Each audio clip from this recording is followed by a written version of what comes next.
Si innesca cosa? La guerra dei poveri, nel senso che alcune categorie giustamente insorgono perché sono state chiuse in questi giorni con la zona rossa, ma altri non lavorano da un anno. Nessun sospiro di sollievo davanti al decreto sostegno, forse una boccata d'ossigeno che vale peraltro solo per alcuni. Cultura, eventi, spettacoli continuano ad annaspare.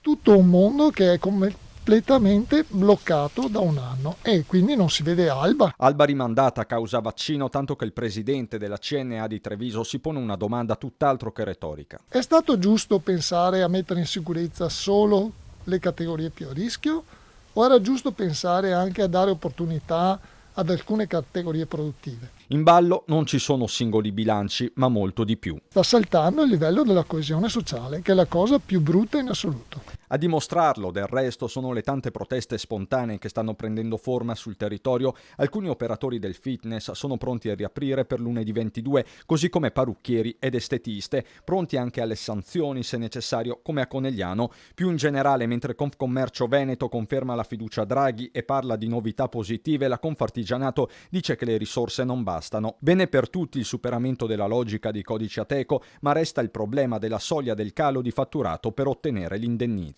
Il 30% o il 33% a mio avviso è troppo alto, bisognerebbe abbassarlo, perché noi siamo in un sistema di microimprese, di piccole imprese e queste rischiano di essere escluse. Ad ogni modo, dice Pozza, proprio sui pagamenti bisogna premere sull'acceleratore. Bisogna fare molto molto in fretta, perché innanzitutto bisogna dare un'iniezione di fiducia alle imprese, che lo Stato c'è.